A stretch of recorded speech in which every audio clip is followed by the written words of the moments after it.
When my daughter married a gold digger who only cared about our family's assets, I knew I had to prepare something unbreakable to protect her. I never told her what was really inside that old storage unit downtown. My son-in-law Lucas always looked at it with contempt. "Dad, why don't you just clear out that pile of junk already?" He has no idea that the rusty unit will be the very thing that defeats him. I've endured his schemes for 3 long years, waiting for this exact moment, the day his trap fails, and the truth finally comes to light. Before we unlock the secret of that storage unit, show your support by hitting the like button and subscribing to join our community. We'd love to know which part of the world you're joining us from today. Please remember, while this story is based on real-life lessons, some names and details have been fictionalized for your entertainment. Stay tuned. The lesson ahead is one you won't want to miss. 1 year after everything fell apart, I'm telling you the story from that year. I'm Vincent Ashford. I'm 64 years old, and I live in Los Angeles, the kind of place where the sun shines most days, where palm trees line the streets, and where people reinvent themselves constantly. That's something I learned the hard way. I've spent a lifetime in this city raising my daughter here after my wife Carol passed away 12 years ago. I thought I'd prepared myself for whatever life might throw at me. Turns out I had no idea what was coming. My daughter is named Sophia. She's 31 now, smart as they come with a good heart, the kind of person who sees the best in people even when she shouldn't. 3 years ago, she married a man named Lucas Torrance. I remember the wedding like it was yesterday. Everything was perfect on the surface. The venue looked beautiful, the flowers smelled like heaven, everyone smiled for the photographs. I stood there watching my daughter walk down the aisle, and I felt something twist in my stomach. It wasn't joy. It was something else entirely. I didn't say anything that day. I smiled, I hugged them both, I gave a toast that made people laugh. But I'd already seen something in Lucas's eyes, a way he looked at Sophia that wasn't quite right.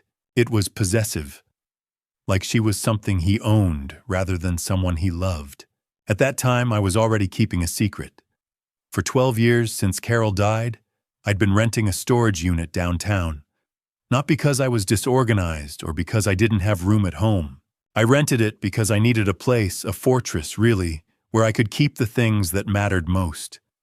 Carol's documents, her jewelry, the insurance policies, the will, the trust papers that protected Sophia's future. Everything that told the real story of our family's financial life. Most people thought of that storage unit as a place for junk. When I mentioned it in conversation, I'd get that look, the kind that said, "Why would you hold on to all that old stuff?" I let them think that. It was easier that way. But the truth is, I'd spent years assembling a fortress of protection for my daughter. Carol and I had done it together before she passed. We'd created a prenuptial agreement, a family trust, a life insurance policy that would go directly into that trust. We'd made sure Sophia would never be vulnerable no matter what happened in her life. I never told Sophia about any of it. That was the real secret. When she married Lucas, I made sure she didn't have access to that storage unit. I kept the key with me hidden away. I couldn't explain why at the time, not really. I just felt it in my bones. Something about Lucas wasn't right. For the first 2 years of their marriage, I watched. I had dinner with Sophia when she'd let me. I called her regularly. I noticed small things, the way Lucas would steer conversations toward money, the way he'd question her about what I might be leaving her, the way he'd subtly discourage her from spending time with me. I started keeping notes, just little observations in a leather journal I kept in my desk drawer. Then Jacob called. Jacob Winters has been my closest friend for 33 years. He's not the type to panic or exaggerate, so when he called me one afternoon 3 years into Sophia's marriage and told me that he'd overheard Lucas talking to someone about me, about how much my insurance was worth, about how it would all go to Sophia, about how much better things would be if I simply didn't exist anymore, I believed him. Jacob isn't a liar, and he wasn't calling to stir up drama. He was calling because he was terrified. That's when I understood. All of those years of silence, all of those hidden documents, all of that protection I'd built around Sophia, it had been for this moment. I didn't know it then, but my life's work had been leading to this single conversation with my oldest friend, where he told me that my son-in-law was capable of something unspeakable. I hung up the phone and sat in my living room for a long time. I thought about Carol. I thought about the way she'd insisted on the prenup, the way she'd insisted on the trust, the way she'd left me notes, letters I'd found after she passed away, that seemed to suggest she knew something I didn't. She'd written things like, "Protect Sophia with documents, not words. Protect her from people who would use love as a weapon." I never understood those letters until that day. And suddenly I realized that I'd been preparing for this moment my entire life. Not consciously, maybe, but every decision I'd made, every precaution I'd taken, every secret I'd kept it, had all been leading here. To this moment where I had to decide what to do with the truth I'd been carrying. I pulled out that leather journal. I looked at 3 years of notes, and I understood finally that it was time to stop watching and start acting. It was time to open that storage unit. It was time to show Sophia what I'd been protecting her from all along. But I had no idea then how far Lucas was willing to go, or how much truth my daughter would have to face in order to survive him. After Jacob's warning, my mind drifted back to the beginning, back to the night when everything started to go wrong. It was that Sunday dinner when Sophia first brought Lucas home. I was standing by the stove when she walked through the door, and I knew it immediately.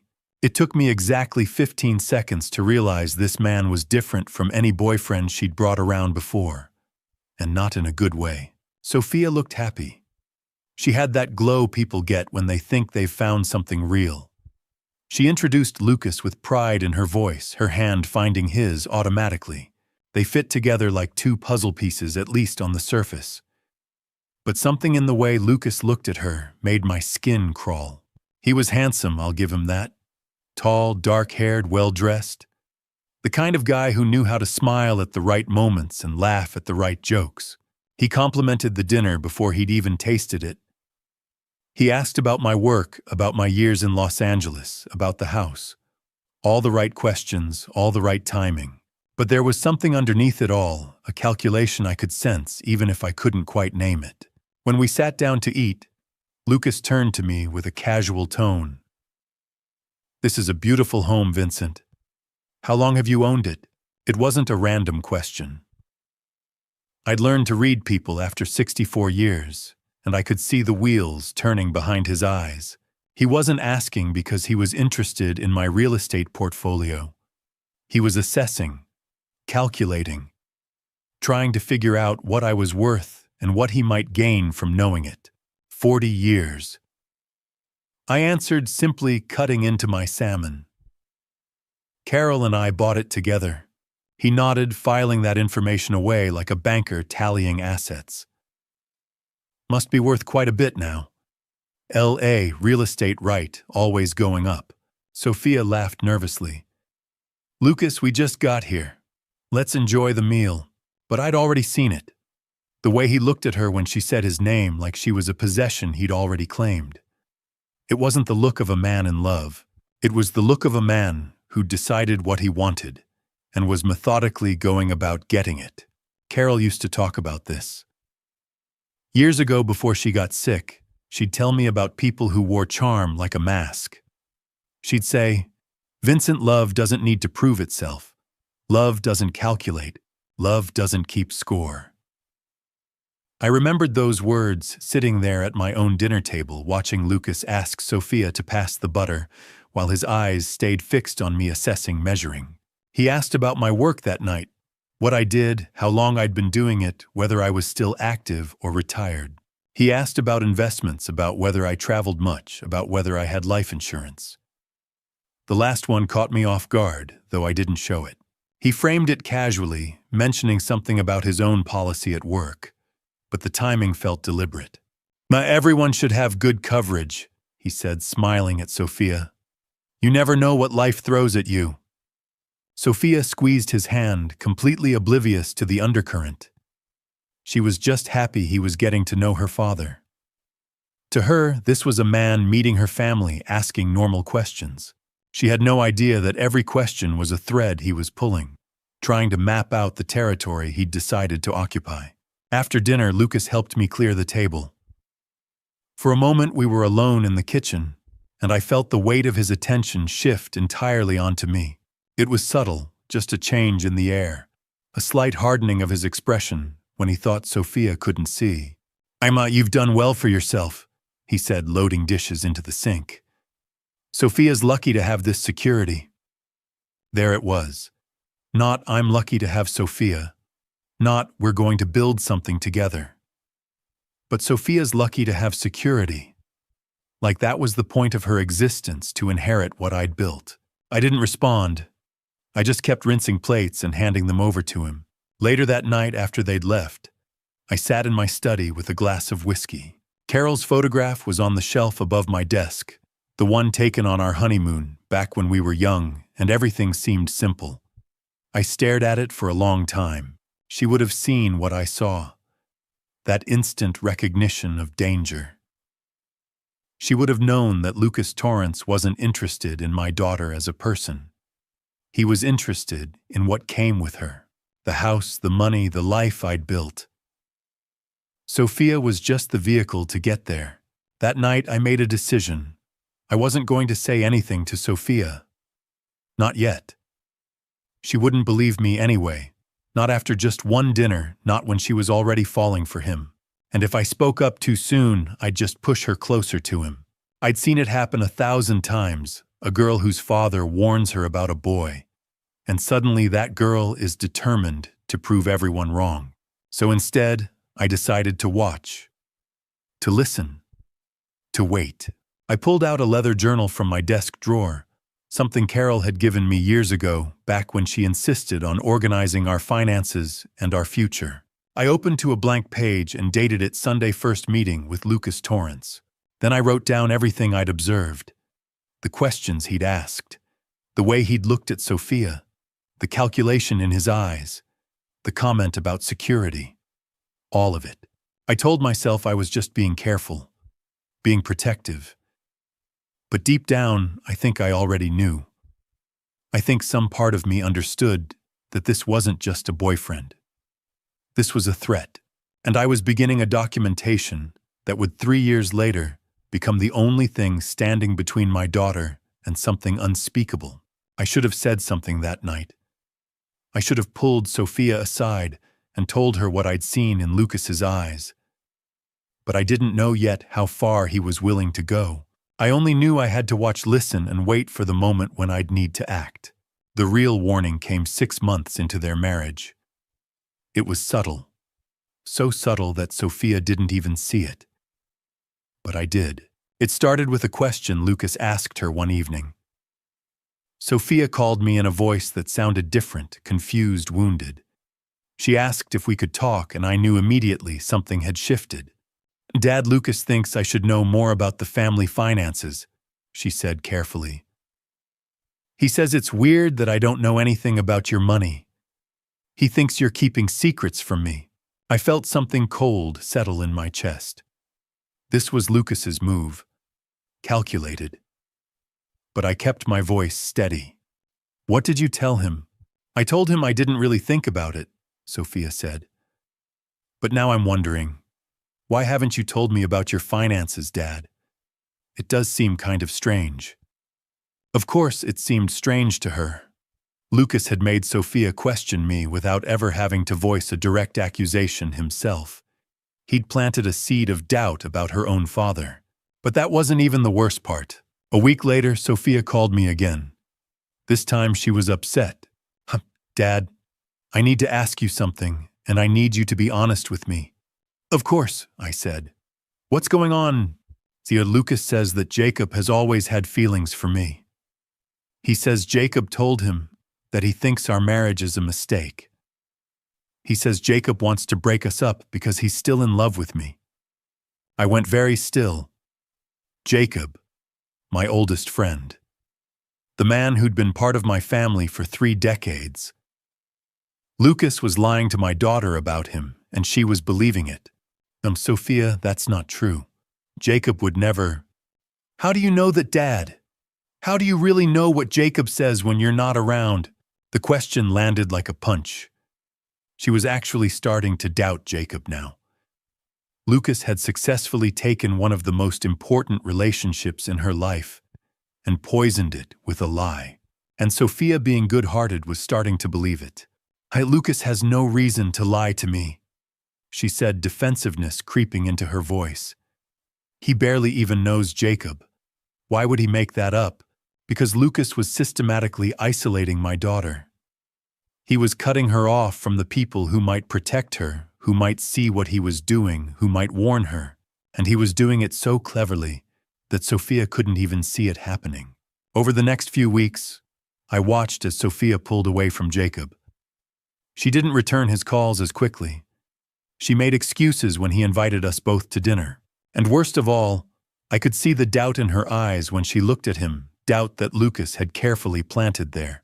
This was the moment I really understood what I was dealing with. Lucas wasn't just a gold digger looking for an easy score. He was something more dangerous. He was methodical. He was strategic. He understood psychology in a way that most people don't. He knew exactly how to manipulate my daughter, not through force or aggression, but through seeds of doubt and carefully crafted lies. One night I sat in my study and pulled out that journal. The one I'd started after that first Sunday dinner. I flipped past my initial observations about Lucas's questions, his calculating eyes, his comment about security. Those had seemed ominous, but they were nothing compared to what I was witnessing now. I wrote down everything. The conversation Sophia had reported about Lucas questioning my finances. The lie about Jacob. The way Sophia was starting to pull away from my oldest friend. The isolation tactics happening in real time. And as I wrote, something crystallized in my mind. This wasn't just about money, though money was certainly part of it.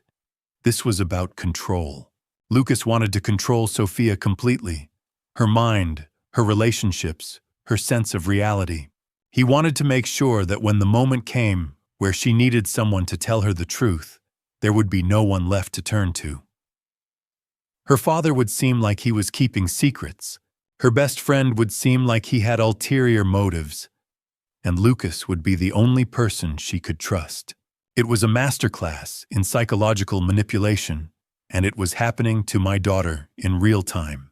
That night, I made a decision. I wasn't going to confront Lucas. I wasn't going to try to convince Sophia that he was lying. I'd learned enough about manipulation to know that would only drive her closer to him. Instead, I was going to document everything. Every lie, every manipulation, every calculated move he made. I was going to build a record that would eventually show Sophia the truth. I started writing in that journal every single night. I'd note down conversations Sophia had mentioned. I'd record my own observations. I'd track the timeline of when Lucas made particular moves, what he said, how Sophia reacted. It was methodical work, the kind of work that required patience and focus. At the time, I didn't know exactly why I was doing this. I didn't have a specific plan. I just knew in some deep part of myself that I was going to need this evidence. That someday, in some way, I couldn't yet imagine my daughter would need to see the truth laid out in black and white. And when that day came, I wanted to be ready. I had no idea then that Lucas's isolation tactics were just the beginning. I had no idea that the next 3 years would involve so much more than psychological games and careful lies. I had no idea what he was truly capable of. But that night I made a choice. I would watch, I would document. And when the time came, and I was starting to believe that time would come, I would be ready to protect my daughter no matter what it cost me. I drove to the storage unit the next morning and pulled out an old leather journal. It had been sitting there for 12 years untouched. I'd bought it years ago thinking maybe I'd write about the time I spent with Carol. I never did. Now I opened it to the first blank page. The leather was soft, worn in places. I uncapped a pen and looked at the empty page in front of me. For a moment, I just sat there in that climate-controlled storage unit surrounded by boxes of my life trying to figure out how to begin. I dated the first entry May 15, 2021. Then I wrote Sophia seemed distant today. Lucas must have said something to her. That was how it started. One observation, one sentence. But I knew even then that this journal would become something important. So I committed to it. Every week I'd come to the storage unit and write down what I'd seen, what I'd heard, what I'd noticed. By June, the entries had become more detailed. June 3rd. I watched Lucas touch Sophia's arm when she laughed too hard at something I said. She was happy. He didn't like that. The touch wasn't affection, it was a signal, a subtle reminder that he was there watching, controlling even her joy. July 12th. Lucas checked Sophia's phone while she was in the bathroom. He did it like it was nothing, like he had every right. When she came back, he smiled at her like nothing had happened. She had no idea. August 8th. Lucas said to Sophia, "Your father doesn't understand us. He's too old to see what we have." And I watched my daughter nod. I watched her accept that I was the enemy, that he was the only one who truly cared about her. The pattern started to emerge around September. It wasn't random. It wasn't occasional moments of jealousy or insecurity. It was systematic, methodical, deliberate. September 20th. Lucas insisted Sophia's yoga class was a waste of money. She didn't argue. She just accepted it. I'm starting to see the bigger picture now. It's not just about money or control of her time. It's about erasing her sense of self. Every no he gives her, every decision he makes for her, every opinion he corrects. It's all part of the same pattern. October 5th. I overheard Lucas on the phone. He was talking about Sophia's future, about inheritance, about how much better their life would be when her old man was gone. Those were his exact words. I felt something cold move through my chest. October turned into November, and the pattern became impossible to ignore. I filled page after page with observations, dates, specific moments. Lucas controlled what Sophia wore. He controlled who she saw. He controlled how much money she had access to. He controlled her schedule, her phone, her relationships. But it was more than that. He controlled the narrative. He controlled what she thought about me, about Jacob, about herself. He'd told her I was keeping secrets. He'd told her Jacob wanted to destroy their marriage. He'd told her she was lucky to have him, that no one else would love her like he did. November 15th. 3 patterns clearly established. First, isolation. Lucas has successfully cut Sophia off from everyone who might protect her. Second, financial control. He knows every dollar she has. Third, psychological manipulation. He's rewired how she thinks about the people who love her. November 28th. But there's a 4th pattern emerging, and this one scares me the most. Lucas is asking more questions about my life, my work, my insurance, my assets. This isn't just about loving my daughter anymore. This is about something else entirely. By December, I'd filled almost 200 pages. 200 pages of observations, dates, times, specific quotes. 200 pages documenting the careful, calculated way Lucas was dismantling my daughter's independence and replacing it with dependence on him. I sat in the storage unit on December 15, 2021, and read through an entire year of entries. The pattern was unmistakable. It was clear. It was undeniable. Lucas wasn't a boyfriend who'd gotten a little too controlling. He wasn't a husband with jealousy issues. He was something far more calculated. He was a predator, and he was following a specific playbook that he'd likely used before, would likely use again. The isolation had happened first, then the financial control, then the psychological manipulation, and now the targeting, the questions about my money, the comments about how much better things would be when I was gone. I didn't know where this was heading. I didn't know what Lucas was truly capable of. But as I sat there in that cold storage unit surrounded by evidence, I understood something with complete certainty. I was watching a pattern unfold in real time, and I had no idea how it would end. But I knew one thing absolutely. I knew that I had to be ready for whatever came next. Because patterns like this, patterns of control, of isolation, of psychological destruction, they don't stop on their own. They don't reach a plateau where the person gets comfortable and decides that's enough. Patterns like this escalate. They intensify. They grow darker and more dangerous with every passing month. And I had a sinking feeling that the worst was still to come. 3 years. That's how long I watched. 3 years of family dinners where Lucas smiled and played the perfect son-in-law. 3 years of filling that leather journal with his behavior. 3 years of staying silent because I didn't have enough proof to make anyone believe me. It wasn't easy. Those 3 years were a study in restraint. Every Sunday dinner, every phone call, every time Sophia mentioned something Lucas had said or done, I had to bite my tongue.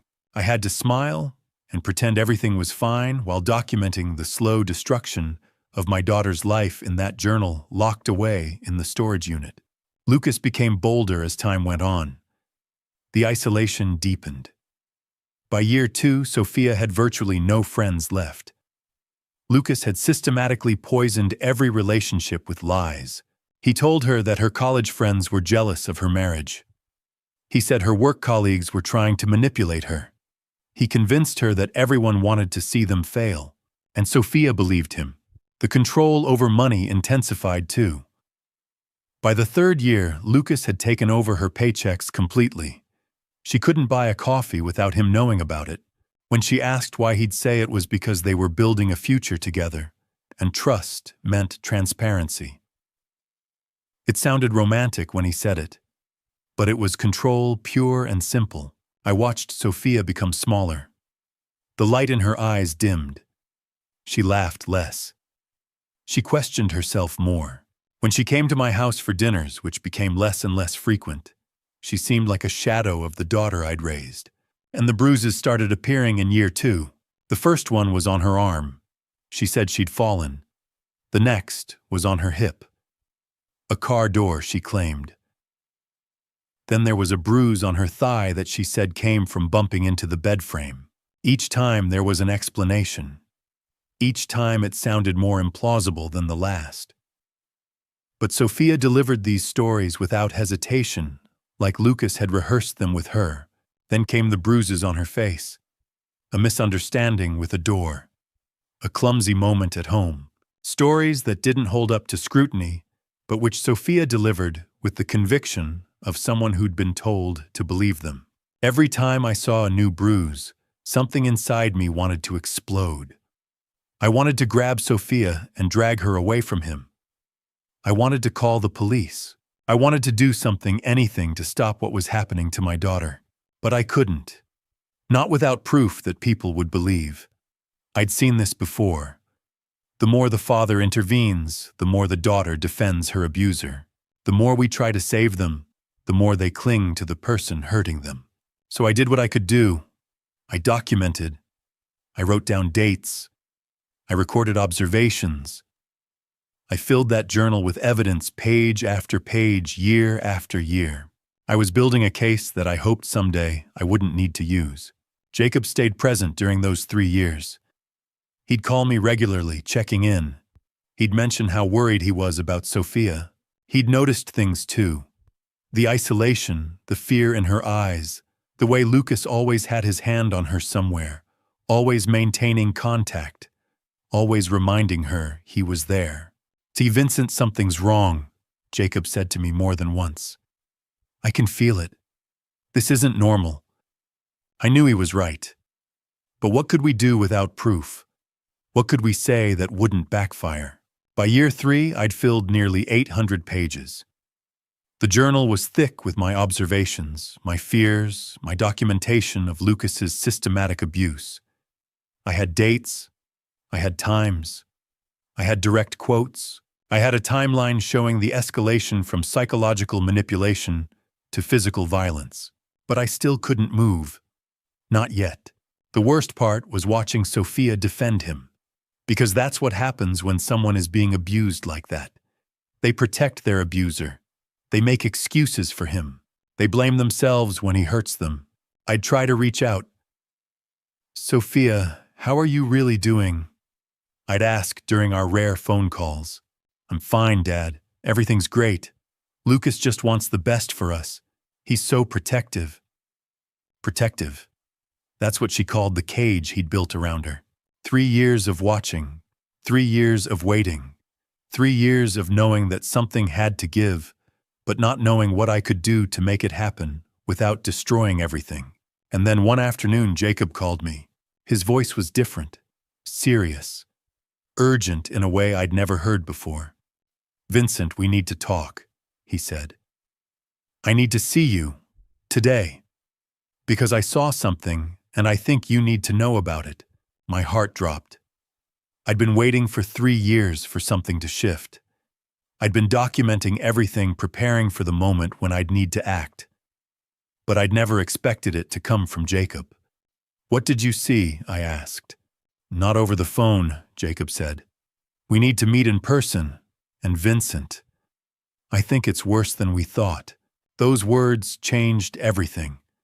Because Jacob had finally seen what I'd been documenting all along. He'd finally witnessed something so undeniable that he couldn't look away anymore. After 3 years of silence, after 3 years of watching and waiting and preparing, someone else had finally seen the truth. And I realized that everything I'd been doing, all that documentation, all that patience, all that careful recording of evidence, it had all been leading to this moment. This phone call, this shift, the moment when everything was about to change. I met Jacob at a small cafe near my house. He looked worried in a way I recognized immediately. It was the same expression I'd been wearing for 3 years. He was already sitting at a corner table when I arrived, a cup of coffee in front of him that he wasn't drinking. His hands were folded tight like he was trying to hold something in. When he saw me, he stood up, and we embraced the kind of hug that only happens between men who've known each other long enough to drop the pretense. Vincent, he said, sitting back down. Thank you for meeting me. Of course, what's going on, Jacob? You sounded urgent on the phone. He took a deep breath. For a moment, he just looked at his coffee. Then he started talking. I've been trying to help Sophia, he said quietly. For months now, I've tried to reach out to her to let her know I'm here if she needs me. But every time I try, she pushes me away. And I finally understand why. What do you mean? I asked, though I already knew the answer. Lucas has told her things about me. Jacob said, pain crossing his face. He's convinced her that I have ulterior motives, that I've always had feelings for her, that I'm trying to come between them, and she believes him. She actually believes that I'm the bad guy in this situation. I nodded slowly. This was exactly what I documented in my journal, the systematic poisoning of Jacob's relationship with Sophia. But hearing it from Jacob himself, seeing the hurt in his eyes, made it real in a way that my written observations couldn't capture. That's not all. Jacob continued. Vincent, I've been paying closer attention lately, and I'm seeing things that scare me. Sophia looks diminished, like a version of herself that's shrinking. And the way Lucas watches her, the way he controls every interaction she has, it's not love. It's something else. I know, I said quietly. Jacob looked up at me. You know, I didn't answer immediately. I just looked at him, this man who'd been my friend for 33 years, who'd always been there for me, who'd kept showing up for Sophia even when she pushed him away. I made a decision in that moment. Jacob, I need to tell you something. And I need you to listen without interrupting until I'm finished. For the next 20 minutes, I told him everything. I told him about the journal. I told him about the 3 years of documentation. I told him about the dates, the observations, the escalation from psychological manipulation to physical violence. I told him about the bruises and the lies Sophia told to cover them up. I told him about the isolation and the financial control, and the way Lucas had systematically dismantled my daughter's sense of self. When I finished, Jacob was silent. His face had gone pale. 3 years, he finally said. You've been documenting this for 3 years. I needed proof, I said. I needed to know I wasn't imagining things. I needed to have something concrete before I tried to convince anyone else. Why didn't you tell me? Jacob asked, and there was hurt in his voice. Hurt that I'd carried this alone. Because I didn't want to drag you into something you couldn't fix, I said honestly. And I wasn't sure if it was safe. I wasn't sure who Lucas might try to manipulate or threaten. I was trying to protect you. Jacob shook his head. Vincent, you should have told me. We could have done this together. You shouldn't have had to carry this alone. I know, I said. I know that now. Jacob was quiet for a long moment. Then he leaned forward. What do you need from me? I need your help, I said. Sophia won't believe me. She thinks I'm keeping secrets from her that I don't understand her marriage. But she might believe you. She might listen to you in a way she won't listen to me. I'll do whatever it takes, Jacob said immediately. Whatever you need, I'll watch him. I'll gather evidence. I'll be there for Sophia, whatever it takes. There's more, I said. I think Lucas might be planning something bigger. I heard him mention my life insurance. I heard him talk about how much better things would be when I was gone. Jacob, I think he might be planning to hurt me. Jacob's face hardened. Then we need to move faster. We need to get Sophia away from him before this escalates any further. Agreed, I said. But we have to be careful. We can't just confront him. We need to be strategic about this. We need to make sure Sophia understands what's happening before we take action. Okay, Jacob said, and I could see the determination settling into his features. Then let's do this. Tell me everything, every detail, every observation. We're going to build a case so airtight that Sophia won't have any choice but to see the truth. For the first time in 3 years, I felt like I could breathe. I wasn't alone anymore. Someone else knew. Someone else understood. Someone else was willing to fight for my daughter. Jacob and I spent the next 3 hours at that cafe, going through my documentation, reviewing the timeline, discussing strategy. We talked about how to approach Sophia, how to present the evidence in a way that wouldn't make her defensive, how to protect her if Lucas reacted badly. And as the afternoon light shifted through the cafe windows, I realized something fundamental had changed. I'd spent 3 years watching and documenting in isolation. But now with Jacob beside me, I understood that this fight wasn't mine alone to fight. We were in this together. 2 men who loved Sophia.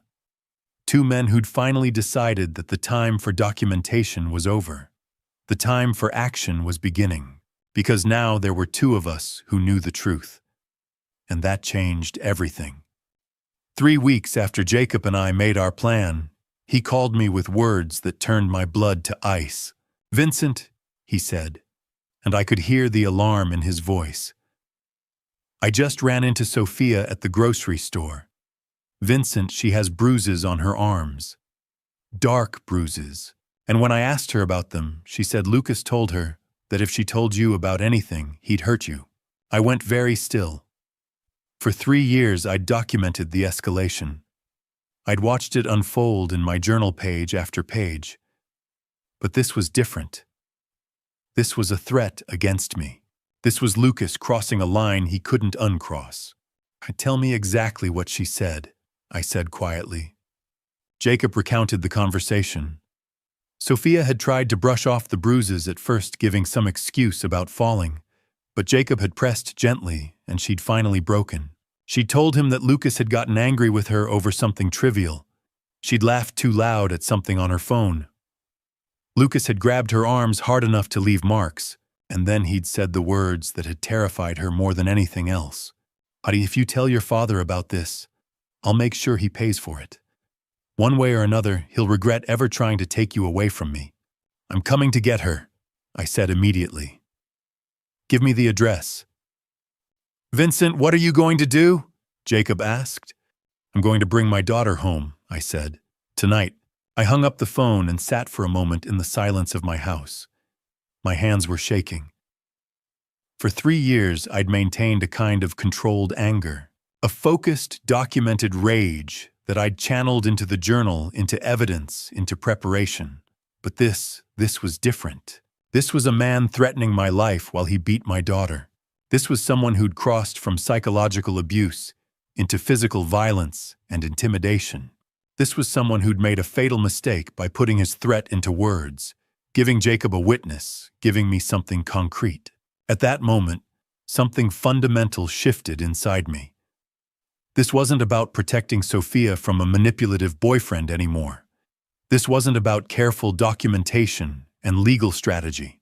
This was about survival, her survival. I stood up and grabbed my keys. I didn't think about what I'd say to Lucas. I didn't formulate a plan. I just knew that I needed to get to my daughter. I needed to get her away from that apartment, away from that man, away from someone who was willing to hurt her and threaten me to keep control. As I drove toward the address Jacob had given me, my mind was racing. I thought about the 3 years of documentation. I thought about the 800 pages in that journal. I thought about every bruise, every lie, every moment of isolation I'd watched Lucas inflict on my daughter. And I thought about the fact that all of that preparation, all of that patience had been leading to this moment, this night, this drive toward my daughter's apartment. The city lights blurred past as I navigated the streets. Sophia and Lucas lived about 30 minutes from my house in a condo near Malibu. It was meant to be a beautiful place. Lucas had been so proud of it when they'd bought it. But I'd always known it was a cage. A beautiful oceanfront cage that kept my daughter isolated from everyone who could help her. I thought about what I'd do when I got there. Would Lucas even let me in? Would he try to stop me? Would there be a confrontation I didn't know? All I knew was that I couldn't leave Sophia there another night. I couldn't pretend anymore. I couldn't wait for the perfect legal moment. The time for waiting was over. My phone buzzed. A text from Jacob Drive Safe. "I'm here for you. Whatever happens, you're not doing this alone." Those words steadied me. Jacob was right. I wasn't alone. I had documentation. I had a witness. I had 3 years of evidence. I had a friend who was willing to stand with me. But more than that, I had clarity about what needed to happen. Lucas had made his intentions clear. He'd threatened my life to keep control of my daughter.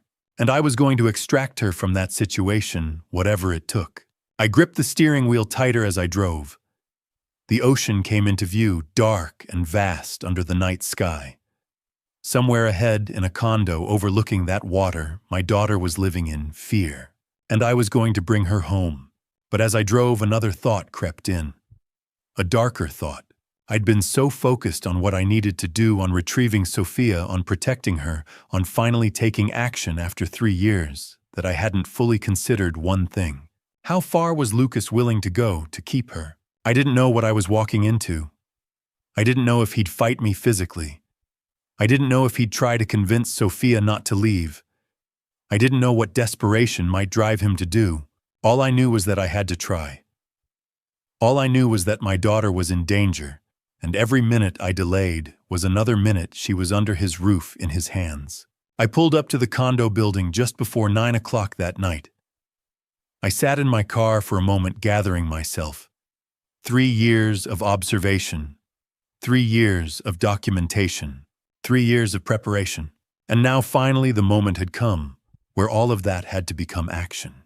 I got out of the car and walked toward the building.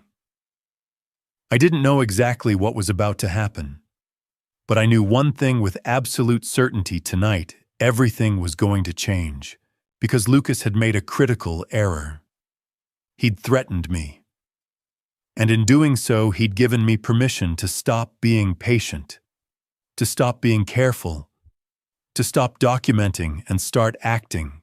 I was coming to get my daughter, and I had no idea what Lucas was willing to do to stop me. After Sophia let me in, and I saw those bruises with my own eyes, I made a decision. It was time. Time to show my daughter what I knew. Time to show Jacob the full extent of Lucas's behavior. Time to open that leather journal and lay everything bare. I called Jacob immediately. "Come to Sophia's apartment," I said. "Bring your keys. We're getting her out tonight." 20 minutes later, the three of us were sitting in Sophia's living room. I'd retrieved the journal from my car. I'd brought it with me, knowing instinctively that tonight would be the night I'd need it. Sophia looked at that worn leather book in my hands with confusion. "What is that, Dad?" "The truth," I said quietly. "Everything I've documented, everything I've seen, everything Lucas has done to you." I opened to the first entry and started reading aloud. June 3rd, 2021. Lucas told Sophia that her father doesn't understand love. He said his controlling behavior is normal. He said it's just how people who truly care act. Sophia's face went pale. I kept reading. September 12th, 2021. Sophia stopped mentioning her friends. Lucas made her choose. Him or them. She chose him. She always chooses him. It's October 14th, 2021. I watched Lucas check Sophia's phone while she was in the bathroom. She came back and thanked him for caring so much. She called it protection. I turned more pages. Each entry was a brick in a wall of evidence. Each date, each observation, each direct quote was a documented moment of manipulation, control, and escalation. February 14th, 2023. I saw Sophia flinch when Lucas raised his voice. Valentine's Day. He was angry because she'd spent too much time on her phone. She apologized for upsetting him. March 8th, 2023. Sophia mentioned that Lucas pushed her into a wall. She called it an intense moment. She said she deserved it for talking back. As I read, I watched my daughter's face. I watched the realization dawn. I watched her remember things she'd tried to forget. The bruises she'd explained away. The isolation she'd accepted. The blame she'd internalized. Tears started streaming down her face. "Dad," she whispered, "you've been documenting this the whole time." 3 years, I said. Every observation, every conversation, every bruise, every lie. Jacob stood up, anger radiating off him. 800 pages, he said, looking at the journal in my hands. He's been doing this to her for 800 pages. I continued reading methodically, working through the journal.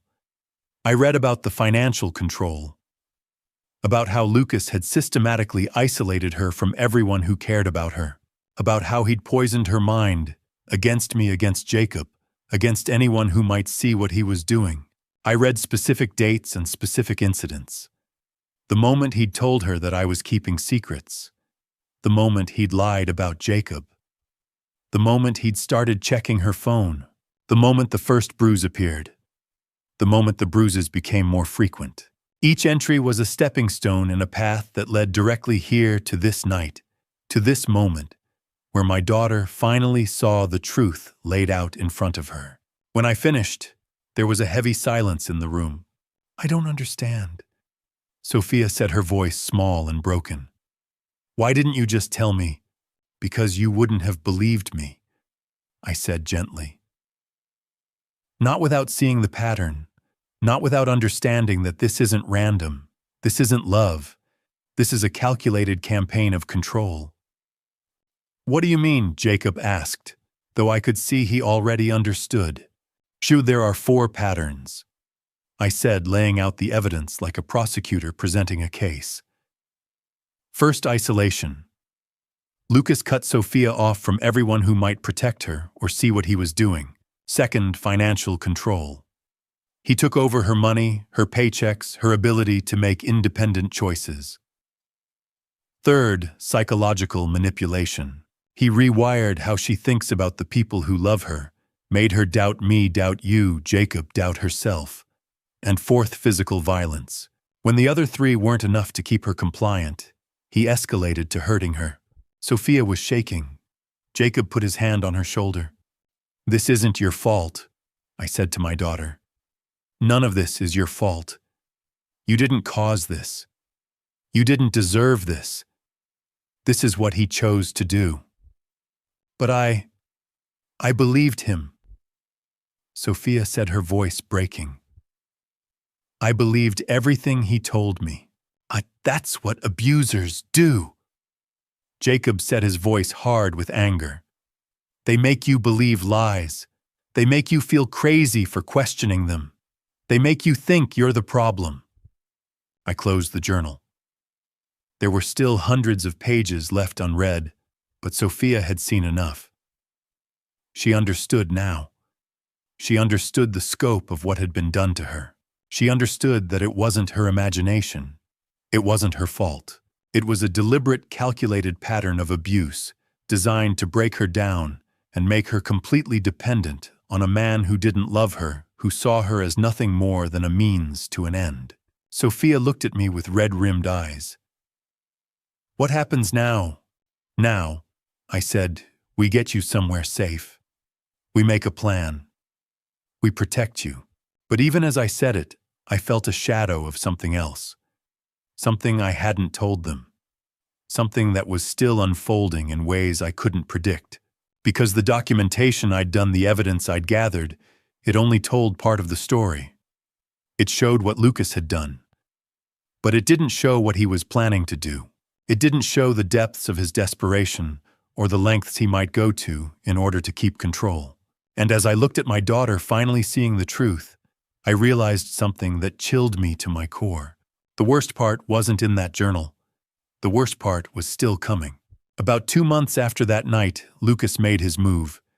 He had Sophia ask me about the house. Not to live in, to own. He wanted ownership. He wanted the asset. He wanted everything.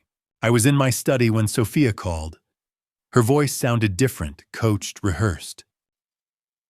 Dad, I need to talk to you about something, she said carefully. Lucas and I have been thinking. We need a bigger place. We want to build a life together and the condo isn't enough. We were wondering if you'd consider helping us with the house. I knew exactly what this was. I documented conversations where Lucas had talked about my house. I'd written down the moment he'd realized it was worth nearly $1 million. I'd noted the exact date when his eyes had changed when he'd started calculating how to get his hands on it. Sophia, I'm not going to give you my house, I said calmly. That's not going to happen. There was silence on the other end. Then I heard Lucas's voice in the background, angry, demanding, telling her what to say next. Why not? Sophia asked, and now there was desperation in her voice. Why won't you help your own daughter? Because your house isn't mine to give away, I said. And because I know what this is really about. I hung up the phone. 2 hours later, Lucas called me directly. This was new. This was a shift. He'd never called me before. He'd always worked through Sophia. Listen here. He said, his voice cold and sharp. You're being selfish. Your daughter needs your help, and you're refusing because you're a controlling old man who can't stand to see her happy. That's not what this is about, I said. You know what you are. Lucas continued, his voice rising. You're a coward. You hide behind your money and your secrets, and you won't even help your own child. You're the reason she's unhappy. You're the reason we're struggling. I stayed silent. I'd learned long ago not to engage with his manipulation. I'm taking care of your daughter, he said. I'm the one who loves her. I'm the one who's there for her. And you sit in that big house of yours, judging us, keeping us poor, keeping us down. You're pathetic. Is there anything else? I asked quietly. Yeah, there's one more thing, he said, and his voice had turned into something darker, something more dangerous. You need to understand that I'm not going anywhere. Sophia is mine. That house should be ours. And if you don't start cooperating, you're going to regret it. Then he hung up. I sat in the silence of my study for a long moment, letting his words settle. And in that silence, something became crystal clear to me. Lucas had run out of subtle tactics. He was out of manipulation tricks. He'd moved past the psychological games and the careful control. Now he was using direct aggression, direct threats, direct intimidation, and that meant he was desperate. A desperate man is a dangerous man. A man who's losing control will do things he wouldn't normally consider. A man who can see his plans crumbling will escalate to whatever means necessary to try to save them. Lucas had thought he had all the time in the world. He'd thought he could isolate Sophia, break her down, make her completely dependent on him, and eventually convince her to help him access her father's assets. He'd been executing a long game, but I'd shortened that timeline. By showing Sophia the journal, by helping her see the pattern, by refusing to give in to his demands, I'd accelerated everything. I'd removed the cushion of time he'd been counting on. Now he was panicking. Now he was showing his true face, and now I knew with absolute certainty that things were going to get much worse before they got better. I picked up my phone and called Stephen Garrett, the family lawyer. The same man I'd consulted with years ago when Carol and I had set up the prenuptial agreement and the trust. "Stephen, it's Vincent," I said when he answered. "We need to talk about Lucas Torrance, and I need you to understand something. I think he might be planning to do something illegal." I spent the next hour on the phone with Stephen going through everything. The journal, the documentation, the escalation from psychological abuse to physical violence, to direct threats, the attempt to pressure Sophia into helping him access my assets. "Now, you need to file a restraining order," Stephen said firmly, "and you need to do it now. This man is escalating, and escalation patterns like this don't stop on their own." "I know," I said. "I've been watching him escalate for 3 years." "Then you know what comes next," Stephen said. "You know that desperate men do desperate things." After I hung up with Stephen, I sat in my study and thought about everything that was coming. A restraining order would anger Lucas further. It would back him into a corner. It would force him to make a choice, accept that he'd lost or escalate to something even more dangerous. I didn't know which way he'd go, but I knew that the time for documentation was truly over now. The time for careful observation had ended. Now it was time for legal action, time for protection, time for preparation, because Lucas had finally shown me his true face, and what I'd seen was a man capable of anything. That night, I made calls to the lawyer, to Jacob, to a private investigator I'd worked with years ago. I began the process of building legal walls around myself and my daughter. I started the paperwork for a restraining order. I made sure that everyone who needed to know understood that Lucas Torrance was dangerous.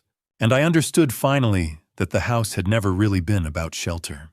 3 weeks after I'd filed the restraining order, I received a call from Morris Reed, the manager at Secure Vault Storage. "To Mr. Ashford," he said, and I could hear the concern in his voice. "We've had an incident. Someone tried to cut the lock on your unit." My blood went cold. "Tell me what happened." "A man came in this morning around 11 o'clock. He didn't have access to the building. He came in through an unsecured side door. He went directly to your unit number 247, and he had bolt cutters.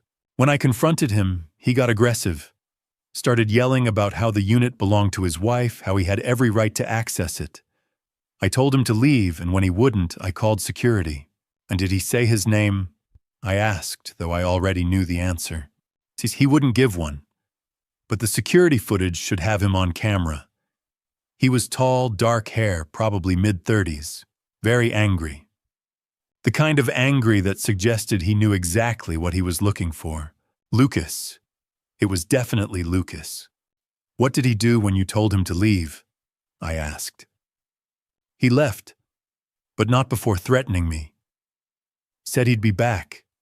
Said he knew what was in that unit, and that I couldn't stop him from accessing his wife's inheritance." My mind raced. Lucas had found the storage unit. Somehow, someway he'd tracked down the location. And he was desperate enough to attempt a break-in in broad daylight with security cameras recording everything. "Morris, I need you to listen to me very carefully," I said. "That man is not to be allowed access to my unit under any circumstances, not for any reason. If he comes back, if anyone matching that description comes back, I want you to call the police immediately. Do you understand?" "Yes, sir. I'll make sure of it." "Should I increase security?" "Yes. And I'm going to call the police right now to report this." I hung up and immediately dialed the local police department's non-emergency line. I reported the attempted break-in, provided a description of Lucas, and explained the situation. The officer took my information and promised to file a report. With the restraining order already in place, an attempted break-in was a clear violation. Then I called Jacob. "Lucas tried to break into the storage unit," I said without preamble. There was silence on the other end. "Then this morning, he had bolt cutters. The manager stopped him, but he's threatening to come back." "Hi, Jesus," Jacob breathed. "Vincent, he's escalating. He's desperate." "I know," I said, "which means he's running out of options. And desperate men make mistakes." But even as I said it, I understood the implications. Lucas had discovered the one thing I'd been protecting most carefully. He didn't know what was inside that unit he couldn't know, because I'd been obsessively secretive about it. But he knew it was important. He knew it was the key to something, and he was willing to commit a crime to access it. That told me everything I needed to know about how desperate he'd become. The storage unit had been my insurance policy, my failsafe, the place where I'd gathered 3 years of evidence, the place where I'd kept all the documents that protected my daughter, the prenuptial agreement, the trust documents, the insurance policies, the copies of wills, the place where I'd stored Carol's legacy and her warnings. Lucas couldn't know that. But somehow he'd figured out that whatever was in that unit was a threat to him. I spent the rest of the day making phone calls. I contacted Stephen Garrett and told him about the attempted break-in. He immediately began the process of adding it to the legal case against Lucas. I called the private investigator and asked him to increase surveillance of Lucas's movements. I checked with the storage unit manager twice more to make sure everything was secure. And I realized something crucial. The storage unit was no longer just a place of safekeeping. It had become a focal point, a flashpoint, the place where everything was going to come to a head. Lucas knew something was there. He didn't know what, but he knew it was important enough that he was willing to risk arrest to access it. He knew it was connected to Sophia's inheritance, to money, to control, and he was willing to escalate from psychological abuse and physical violence to committing crimes. The attempted break-in was the moment when Lucas stopped pretending to be anything other than what he was. He stopped playing the role of the loving husband.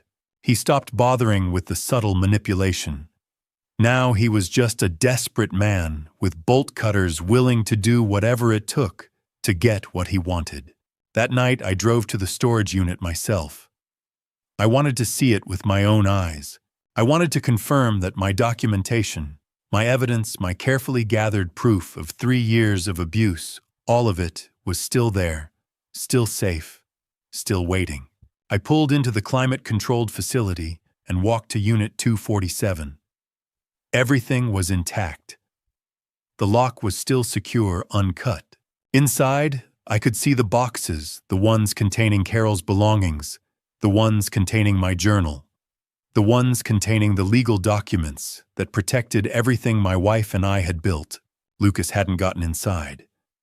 But he'd confirmed something crucial. He knew the unit existed, and he knew it mattered, which meant that time was no longer on my side, which meant that Lucas would keep trying, which meant that whatever was going to happen next would happen soon.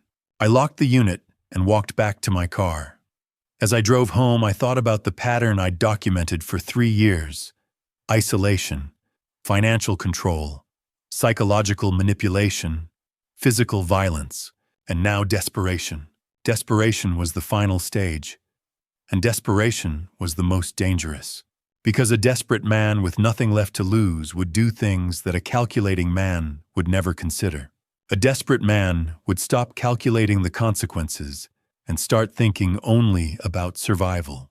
And I had no idea what Lucas would do when he realized that the storage unit was his last chance, his last hope of accessing the leverage he needed to control my daughter and secure his future. That's when I called Jacob. I told him we needed to meet immediately, because I'd just realized something that changed everything. We sat in my study with the door closed. "The storage unit break-in attempt," I said. "That wasn't random. That was desperation.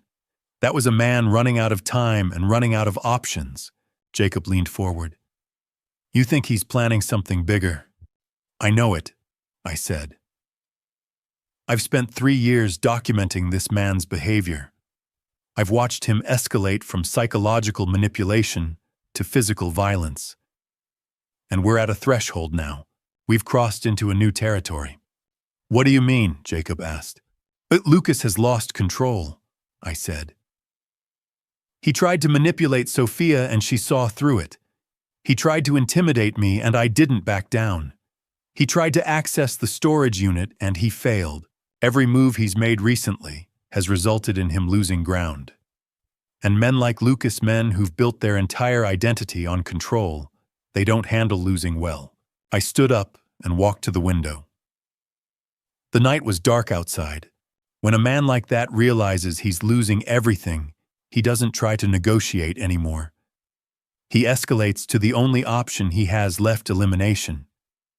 "You think he's planning to hurt you?" Jacob said. It wasn't a question. "Mo, I know he is," I said. "I can feel it. And he believes he can get away with it. He thinks that if I'm gone, Sophia will be vulnerable again. He thinks without me there's no one to protect her." Jacob stood up. "We need to go to the police." "Based on what?" I asked. "An attempted break-in overheard conversations from years ago. They won't do anything." "Then what do we do?" Jacob asked. "We prepare," I said. "We gather more evidence. We make it impossible for him to act without consequences." I picked up my phone and called the private investigator. "I need you to put full surveillance on Lucas Torrance, 24 hours a day. I want to know everywhere he goes, everyone he talks to. And if he makes any calls about insurance, about money, about me, I want to know immediately." Over the next few days, Jacob and I developed a plan.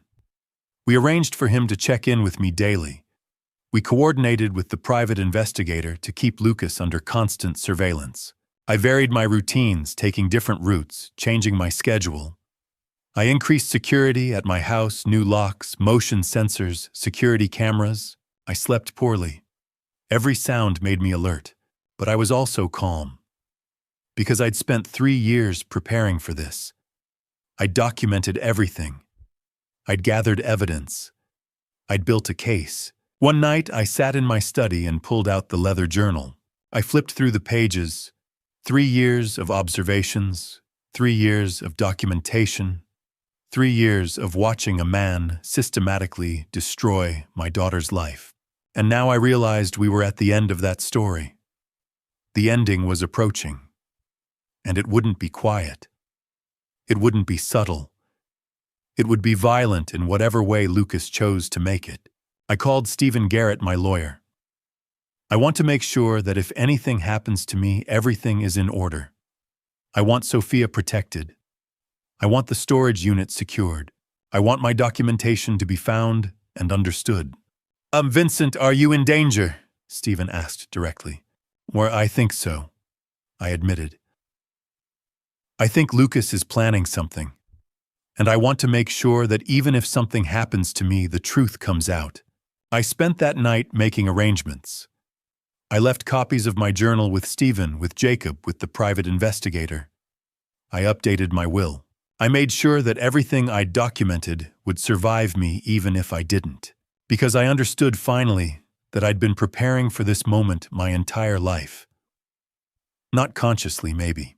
But every decision I'd made, every precaution I'd taken, every document I'd kept it, had all been leading here. To this moment where I was ready. Jacob called me the next morning. The investigator called me. Lucas has been making calls. To someone. Multiple calls. Very careful. Very deliberate. What kind of calls? I asked. He's asking questions about your schedule, Jacob said. About where you go. About your routines. I felt a chill run through me. But I wasn't afraid. I was ready, because I'd finally reached the moment I'd been preparing for all along. The moment when everything would come to a head. When Lucas would make his move.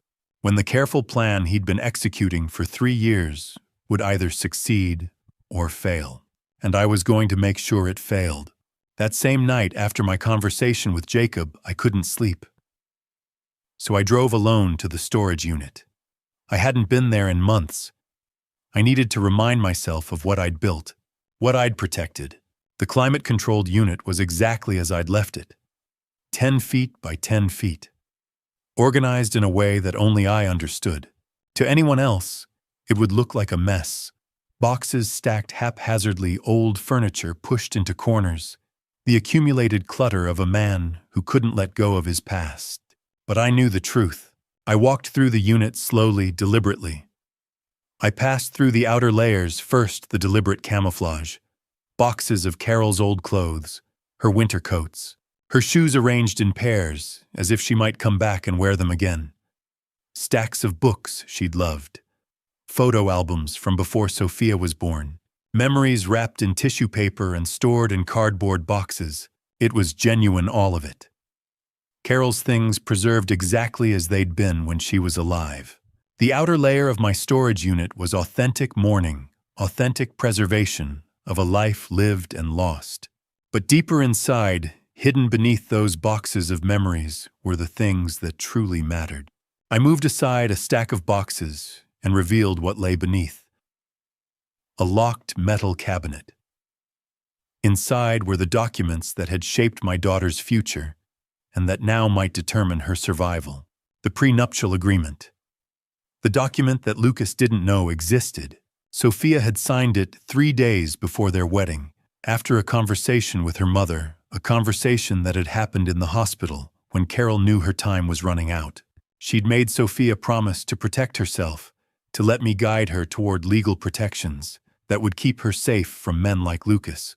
The trust documents, created by Carol and me 12 years ago, long before we knew Lucas Torrance existed. The trust that owned the house. The trust that controlled the investment portfolio. The trust that was separate property, untouchable by a spouse, unaffected by divorce or death. Sophia was the sole beneficiary. The life insurance policy. $1 million payable directly to the trust.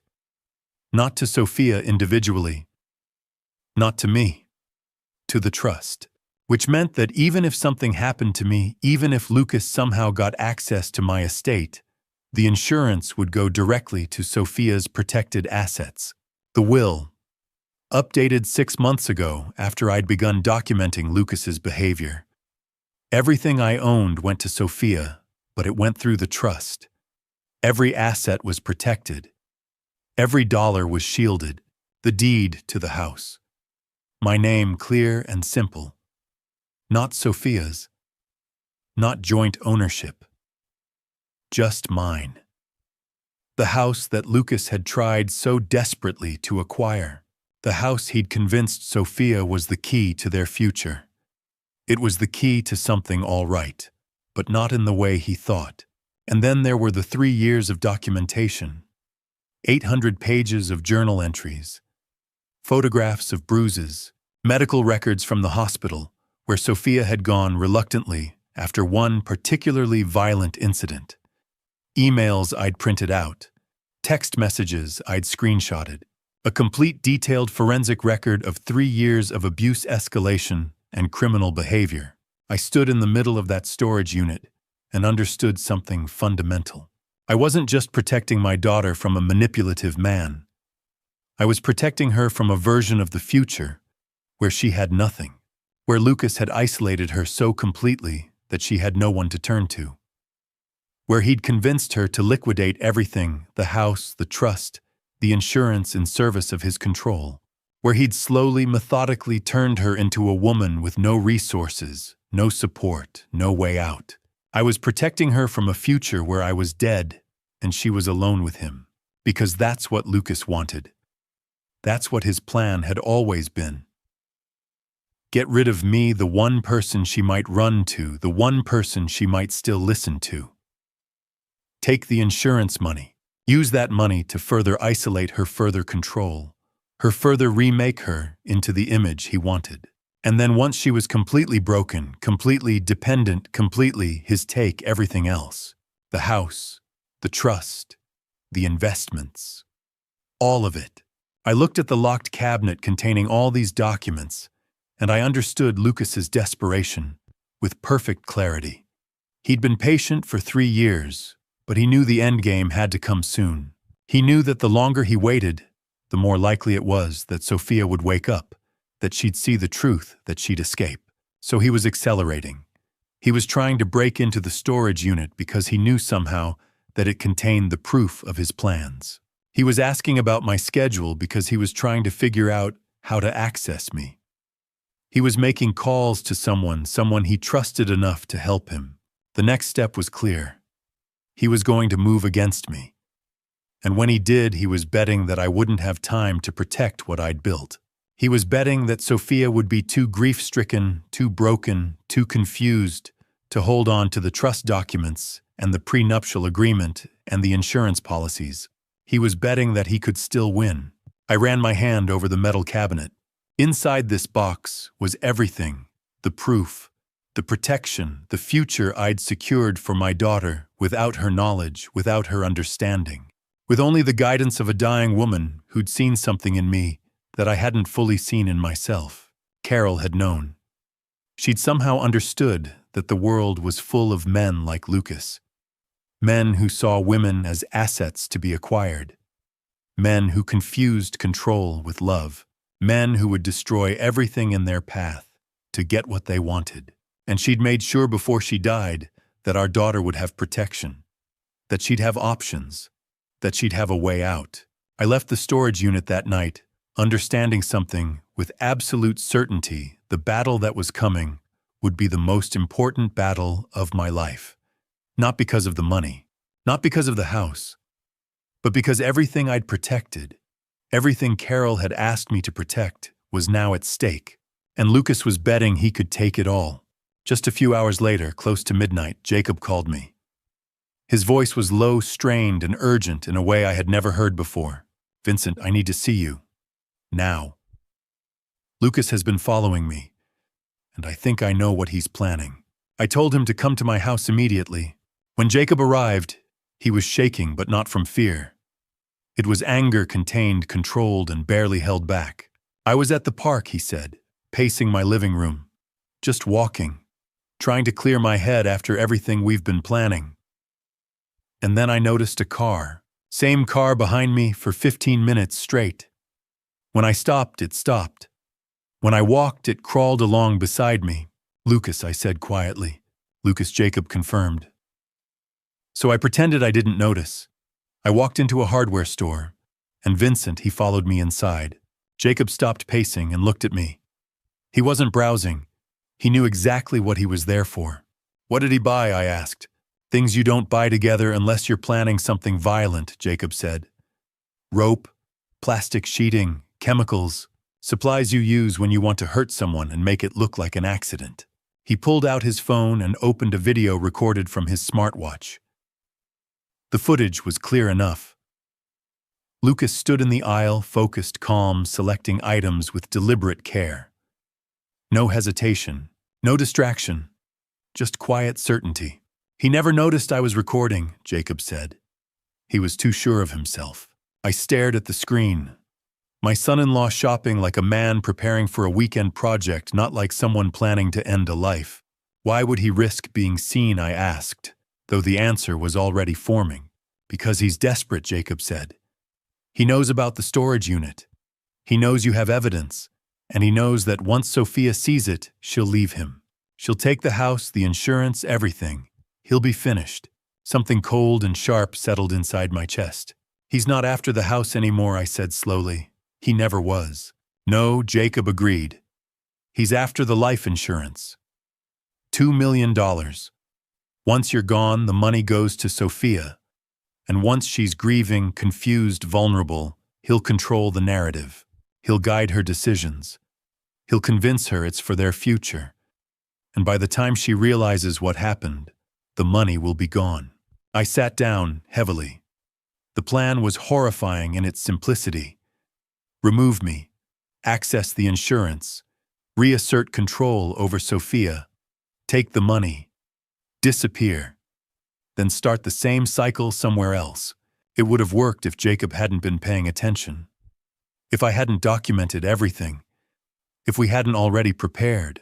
We're out of time, I said, standing. We can't wait anymore. We have to act. I called the police department's non-emergency line and asked to speak with someone about an immediate threat. When Detective Robert Lambert came on the phone, I laid everything out. I have evidence that someone is planning to harm me, I said. Video of him purchasing materials. 3 years of documentation of escalating abuse and threats. Recorded conversations. A credible witness. Can you come to the station? Lambert asked. I can, I said. But understand, this man is dangerous. He's already been violent. He's already made threats. And based on what we have, his plan is imminent. We'll put a patrol car outside your house tonight, Lambert said. Bring everything you have. After I hung up, I looked at Jacob. You're staying here tonight. I don't want you alone. What about Sophia? He asked. She's safe for now, I said. Lucas thinks he still has time. He doesn't know we're moving. We spent the night assembling everything. I retrieved copies of my journals, screenshots of messages, photographs. Jacob and I reviewed the video frame by frame, documenting each item Lucas purchased and the timestamp. By 3 in the morning, we had a complete evidence package. Abuse, threats, surveillance, preparation for violence. I called Stephen Garrett's emergency line. I need you to know there's a credible threat against my life, I told him. I'm going to the police in the morning. If anything happens to me, you'll know exactly who to point them to. Vincent, what's happening? He asked. Lucas is planning to kill me, I said. We have proof, and we're stopping him. When morning came, Jacob and I drove to the station with everything. Detective Lambert met us privately and spent 4 hours reviewing the evidence. The journals, the bruises, the recordings, the video, the investigators' reports. When he finally looked up, his expression was grim. We're bringing him in for questioning, Lambert said, and we're applying for warrants to search his residence and vehicle. As we left the station, something shifted inside me. For 3 years, I had watched, documented, and waited, and Lucas had finally revealed himself completely. He'd escalated past the point of return. He'd shown his true face, and now at last, the system would see it too. The detective came to my house the next morning. Albert Kingston was a man in his mid-40s with the kind of face that had seen too much and forgotten nothing. He spent 2 hours reviewing everything, the journal, the photographs, the video Jacob had recorded, the surveillance reports. When he was finished, he sat across from me in my study and said words that turned my blood to ice. Mr. Ashford, we need to take this extremely seriously. Based on the evidence you've provided, your son-in-law fits the profile of someone planning something catastrophic. What do? I asked. We're going to maintain surveillance on him, Kingston said. We're going to monitor his movements, his communications, everything. But Mr. Ashford, you need to protect yourself. Don't be alone. Don't accept food or drinks from him. Don't let him get close to you. And if you see anything unusual, anything at all, you call us immediately. Do you understand? I understand, I said. After Kingston left, I sat in the silence of my house and understood something fundamental. Time was no longer abstract. The danger was no longer theoretical. It was imminent. It was real. It was happening now. I picked up my phone and called Sophia. She answered on the second ring. Dad, is everything okay? Sweetheart, I need you to listen very carefully to what I'm about to tell you, I said. Dad, you're scaring me. What's going on? Lucas, I said, and I could hear her intake of breath. Lucas has done things, Sophia, things that the police are currently investigating, and I need you to trust me for the first time in 3 years. There was silence on the other end. Then, what do you mean the police are investigating? What are you talking about? Yeah, I can't explain everything over the phone, I said. But I need you to come home, to this house, right now.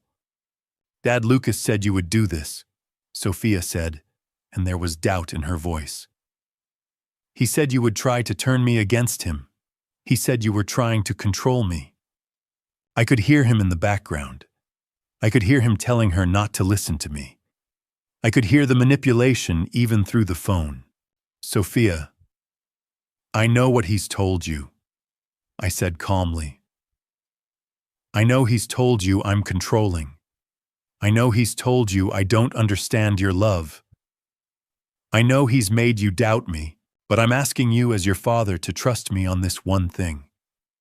Please, come home. I don't know, Sophia said, and I could hear the fear in her voice. Fear of me. Fear of Lucas. Fear of making the wrong choice. Sophia, listen to me. I said, my voice steady.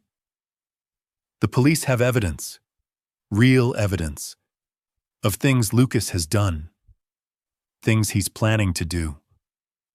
I need you safe. I need you here where I can protect you, just for a few days.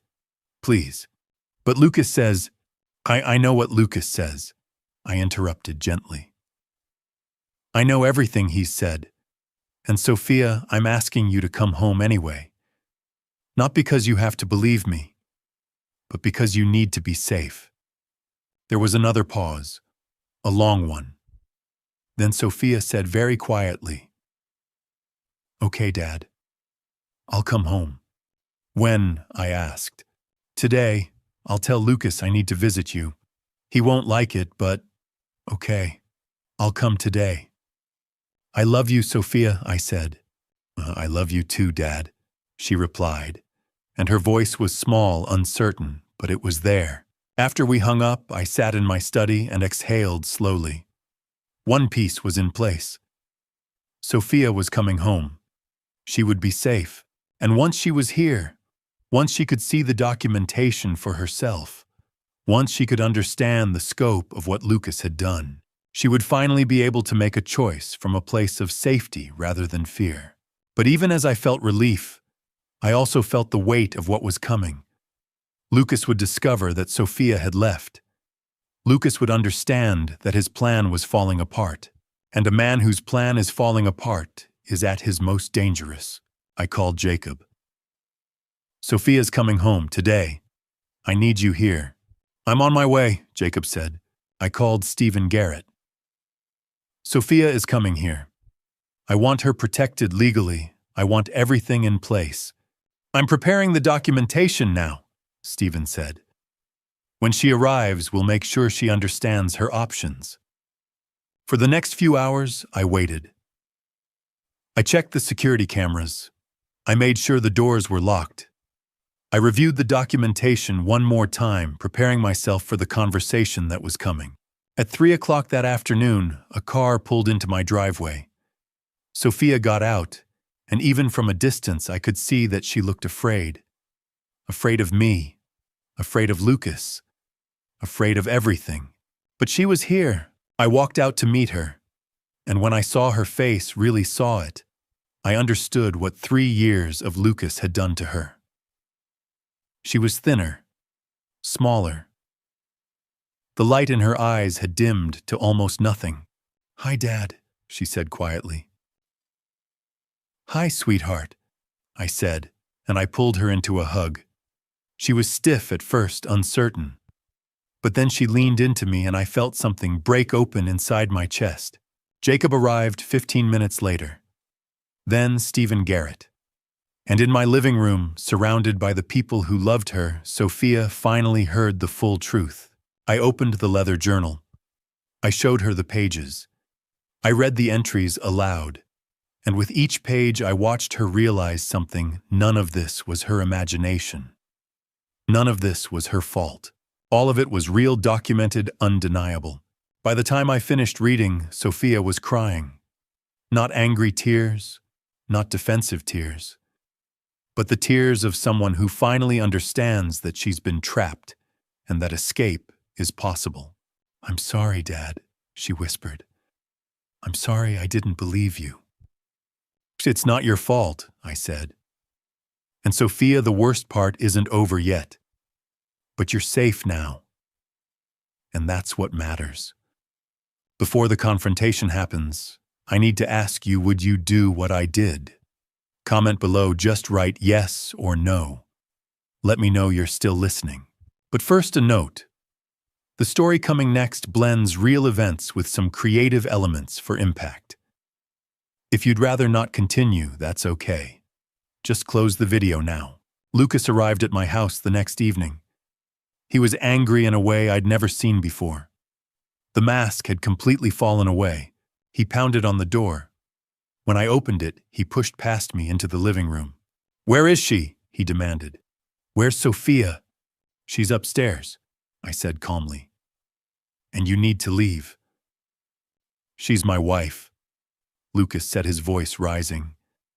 "You're filling her head with lies. You're trying to turn her against me. Give her back to me." "Sophia is staying here," I said quietly. "And you're going to leave now." Lucas's face twisted with rage. "You don't understand what you're doing, old man. You think you're protecting her. You're destroying her, and you're destroying me. That's not going to end well for you." I didn't respond. I just stood there watching him understand that manipulation wouldn't work anymore. That intimidation wouldn't work either. That he'd lost. "Give me what's mine," he said, and his voice had changed. It was cold now. Calculating. Dangerous. "The house. The money. Sophia. Give me what I earned." "You haven't earned anything," I said. "You've taken everything, and it stops now." Lucas lunged at me. His hands went for my throat. For a moment, I felt the full weight of his desperation, his rage, his refusal to accept that he'd lost. But I wasn't alone. Jacob came through the back door exactly as we'd planned. He grabbed Lucas and threw him away from me with a force born of 3 years of watching what this man had done to my daughter. "Get your hands off him," Jacob said, his voice deadly calm. Lucas spun on Jacob. They grappled for a moment, Lucas throwing wild punches, Jacob blocking, redirecting, keeping Lucas away from both of us. Then the front door burst open. Detective Kingston and 2 uniformed officers entered with weapons drawn. They'd been waiting outside the entire time, ready for exactly this moment. "Lucas Torrance, you're under arrest," Kingston said. Lucas fought. Of course he fought. He screamed that this was a setup. He screamed that I was the one who deserved to be arrested. He screamed that everyone was against him, that no one understood him, that this was all unfair. But as they put the handcuffs on him, as they began to read him his rights, as they started to search him, something shifted. They found it all. Materials for violence, photographs of my house, my daily routes, my schedule, insurance documents, bank statements showing his accounts were nearly empty. Text messages discussing plans to eliminate the problem. Everything. It was all there. All the evidence that had been missing before. All the proof that Lucas Torrance had escalated from abuse to murder planning. From upstairs, Sophia watched it all. I looked up and saw her standing at the top of the staircase, her hand on the railing. She was watching Lucas be led away in handcuffs. She was watching the police officers document evidence. She was watching the man she'd been trying to protect, the man she'd believed loved her, reveal his true nature in his rage and his threats. And I saw something break open inside her. Not in a bad way. in the way that breaking open can be necessary, in the way that sometimes you have to see the truth, no matter how brutal, before you can begin to heal. Jacob put a hand on my shoulder. "You okay?" he asked. "Yeah," I said, "I'm okay." Standing in my living room, watching Lucas Torrance being led away by police. I didn't feel triumphant. I didn't feel like I'd won. I felt relief. The kind of relief that comes when a weight you've been carrying for 3 years finally gets lifted. Relief that it was over. Relief that Sophia had seen the truth. Relief that Jacob had been there. Relief that the system had worked, had listened, had acted when it mattered. Relief that we were all still alive. Later, after the police had left, after they'd documented everything, after Kingston had assured me that Lucas would be held without bail given the severity of the charges, I went upstairs to find Sophia. She was in her childhood bedroom, sitting on the edge of the bed. She looked smaller than I'd ever seen her. Broken. Lost. "Hi, sweetheart," I said, sitting down beside her. She didn't say anything. She just leaned against me and I held her while she cried. Not tears of sadness. Tears of release. Tears of finally understanding that what had happened to her wasn't her fault. That the man she'd tried to love had been trying to destroy her. That her father had been right all along. "I'm so sorry, Dad," she whispered. "No," I said, holding her tighter. "No apologies. None of this was your fault. You were manipulated by someone who knew exactly how to manipulate you. That's not your fault. That's his evil." We sat there for a long time. Jacob brought tea. Stephen called to confirm that the legal protections were in place. The private investigator sent a final report. The police sent updates about the charges being filed. And slowly, very slowly, Sophia began to understand that the nightmare was over. But even as I held my daughter, even as I felt the weight of 3 years beginning to lift, I understood something else. The hardest part wasn't arresting Lucas. The hardest part would be helping Sophia understand what had happened to her. The hardest part would be rebuilding her sense of trust, her sense of safety, her sense of self. The hardest part would be the healing that came after. The next morning I did something I'd been planning to do for 3 years. I took Sophia to the storage unit, and I opened it for her. She stepped inside and stopped. The space before her was exactly as I'd left it. Boxes stacked carefully, furniture pushed to the sides. The accumulated weight of memories and protection organized in a way only I understood. "What is all this?" Sophia asked quietly. "This is your mother," I said simply. Sophia walked forward slowly, and when she saw the boxes of Carol's things, she broke. Her hand went to her mouth. Tears started streaming down her face. "Mom's clothes," she whispered, pulling out a sweater. It still smelled like Carol, like lavender and the particular scent of someone you love. "Dad, why didn't you tell me you had these?" "Because I was saving them," I said. "I was saving them for you, for a moment like this." Sophia held the sweater against her chest and cried the kind of cry that comes from deep inside, from a place where loss and love are the same thing. After she'd spent time with her mother's belongings, after she'd touched the books Carol had loved, and looked through the photo albums from before Sophia was born, I showed her the rest. I opened the metal cabinet and revealed what lay inside. The prenuptial agreement, I said, showing her the first document. "Your mother insisted on this. She knew the world was dangerous and she wanted to protect you. Then the trust documents. These ensure that the house, the investments, the insurance, all of it is yours. Separate property. Untouchable by anyone else. Yours." And finally, the journal. I opened it carefully, reverently, and began to read excerpts. Not the entire 3 years, just the passages that showed the pattern most clearly. June 15th, 2021. I watched Lucas check Sophia's phone while she was in the bathroom. She didn't even realize. When she came back, she thanked him for caring so much.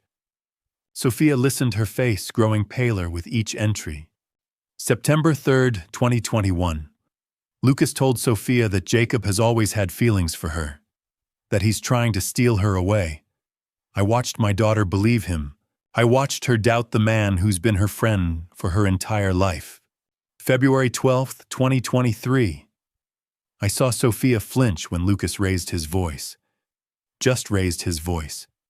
She apologized immediately for upsetting him. March 20th, 2023. Sophia told me that Lucas pushed her into a wall. She called it an intense moment. She said she deserved it for talking back. When I finished reading, Sophia was shaking. "Why didn't you tell me?" she asked, her voice breaking. "Why did you wait?"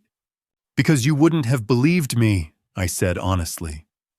"Lucas had already convinced you that I was the enemy. If I'd confronted you with this documentation, you would have thought I was trying to manipulate you. You would have clung to him even tighter. But I was suffering," Sophia said, anger mixing with the tears. "I was suffering and you knew." "And I know," I said. "And that broke my heart every single day. But I also knew that the only way to save you was to document everything, to be patient, and to wait for the moment when you could finally see the truth on your own terms." Sophia raged then. Not at me, at Lucas, at herself, at the years she'd lost, at the lies she'd believed, at the version of herself she'd become under his control. She raged for an hour, and I let her. Because rage, when it's directed at the right target, is healing. When the rage passed, I showed her the letter. It was in Carol's handwriting, sealed in an envelope marked, "For Sophia when she needs her mother most." Sophia opened it with trembling hands. "My dearest Sophia, if you're reading this, it means something has gone wrong. I've left this letter with your father because I know him. I know he will protect you with the kind of love that doesn't demand gratitude, doesn't ask for recognition, and doesn't give up even when you push him away. I need to tell you something important. The people who love us truly will never ask us to choose between them and ourselves. If someone, a boyfriend, a husband, a friend, ever makes you feel like you have to choose between your own safety and their happiness, that is not love. That is control. And control is the opposite of love. Your father has spent his life protecting you. Not controlling you, protecting you. There is a difference, and I pray you come to understand it. I love you more than anything in this world, and I will always be with you, watching over you, believing in you. Love, Mom." Sophia read the letter twice, 3 times. By the 4th time, she was sobbing, not in anger but in understanding, in gratitude, in the realization that her mother had known, that her mother had prepared her father for this moment, that even in death Carol was protecting her. "Ma, she knew," Sophia whispered. "Mom knew that something like this might happen. She knew the world," I said gently. "And she knew that love without boundaries could be dangerous. So she made sure you would have protection. Legal protection. Financial protection. And a father who would never stop fighting for you even when you hated him for it." That night, sitting in that storage unit surrounded by the evidence of 3 years of love disguised as documentation, Sophia finally understood. She understood that the prison she'd been living in wasn't her father's rules. It was Lucas's lies. She understood that the man she'd been trying to love had been trying to destroy her. She understood that her father had been right all along. And most importantly, she understood that love, real love, sometimes looks like patience. Sometimes looks like waiting. Sometimes looks like documenting abuse in a leather journal and keeping it safe, not because you want to control someone, but because you're desperately, hopelessly trying to save them. The weeks that followed were the most difficult of Sophia's life. Not because she regretted leaving Lucas, but because she had to face what she'd missed, what she'd accepted, what she'd allowed someone else to do to her. She moved back into my house. She started seeing a therapist named Dr. Miranda, who specialized in abuse recovery. And slowly, painfully, she began the work of understanding what had happened to her. I watched her read through the leather journal.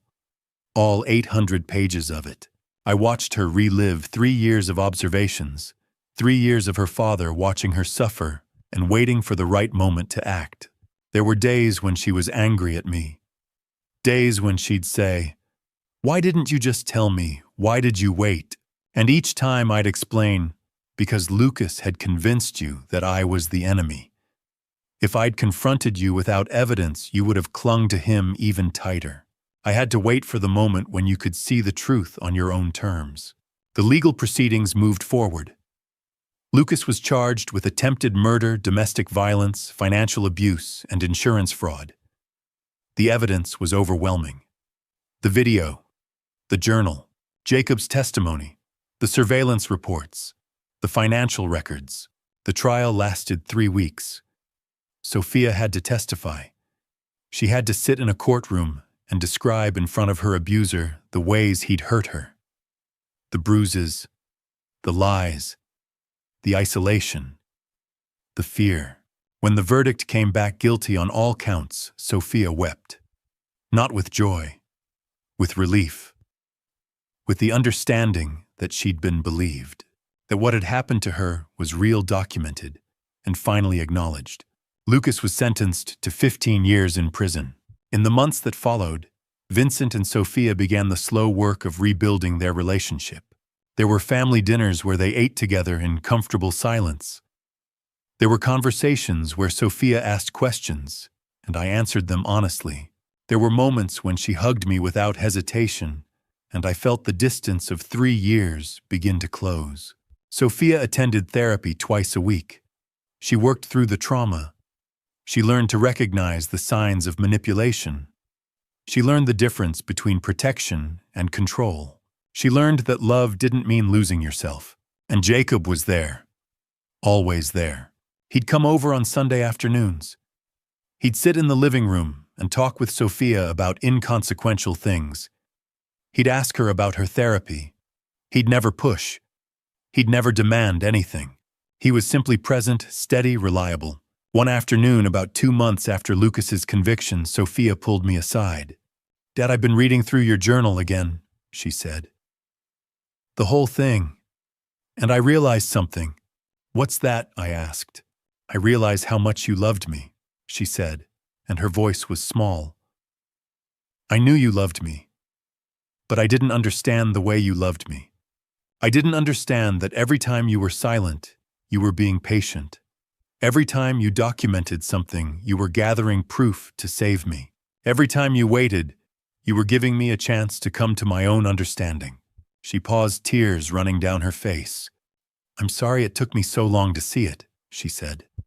"There's nothing to apologize for," I said, pulling her into a hug. "You were being manipulated by someone who knew exactly how to manipulate you. That's not your fault." Over the following months, Sophia continued her healing. The therapy continued. The support from Jacob continued. The slow rebuilding of trust between father and daughter continued. And then one afternoon, Sophia asked me something that changed everything. We were sitting in the kitchen, and she was quiet. The kind of quiet that comes before something important. "Dad," she said finally, "can I ask you something?" "Of course," I said. "About Jacob," she said, and I saw a blush creep across her face.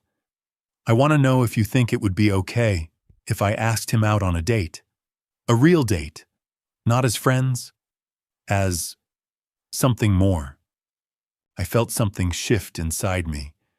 I'd been waiting for this moment. I'd seen it coming for months, the way Jacob looked at Sophia, the way she'd started to look at him, back the way trust rebuilding slowly had begun to transform into something else. "What do you want to know?" I asked gently. Sophia blushed deeper. "You think it would be okay?" "Sweetheart," I said, "I think that would be the best thing that could happen. Jacob has loved you for a long time. But he waited. He waited until you were ready. He waited until you could choose him freely, without fear, without manipulation, without anyone else's agenda. That's what real love looks like, Sophia. That's the kind of love I hope you'll let him show you." That evening, Sophia called Jacob.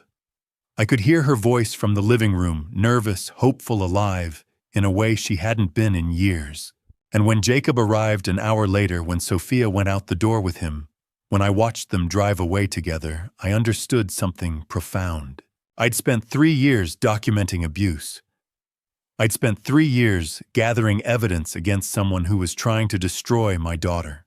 I'd spent 3 years waiting for the moment when I could finally act, but all of that had been preparation for this moment. For the moment when my daughter would be free enough, healed enough, whole enough to choose love on her own terms. And that, I realized, was the real victory. Not the arrest, not the conviction, not the evidence. The real victory was seeing my daughter smile again, truly smile, without fear underneath it. 1 year after Lucas's arrest, I was sitting in my living room when Sophia came in with Jacob. My daughter looked happy in a way I hadn't seen in years, but it wasn't the desperate, frantic happiness she'd worn with Lucas. This was quiet. This was real. "Dad," Sophia said, sitting down beside me, "Jacob and I wanted to talk to you." I looked at them, really looked at them. The way Jacob's hand rested gently on Sophia's back. The way Sophia leaned toward him without hesitation. The way they looked at each other with something that resembled peace. "We're taking things slowly," Sophia said.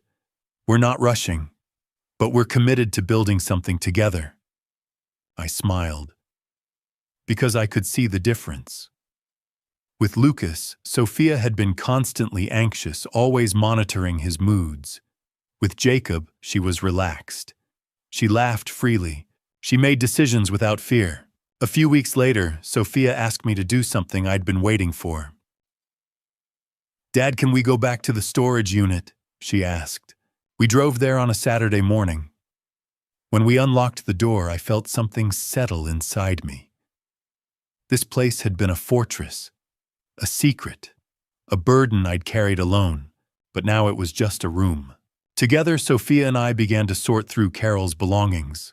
Some things we donated, some things we brought home: Carol's favorite books, her photo albums, her jewelry. The storage unit, once a vault of secrets, became simply what it was meant to be: a place of memories. When we got to the locked cabinet, Sophia asked the question I'd been expecting. "Dad, what about your journal?" "It's yours," I said. "If you want it. So you'll always remember how hard you fought to get here." Sophia took the leather journal and held it carefully.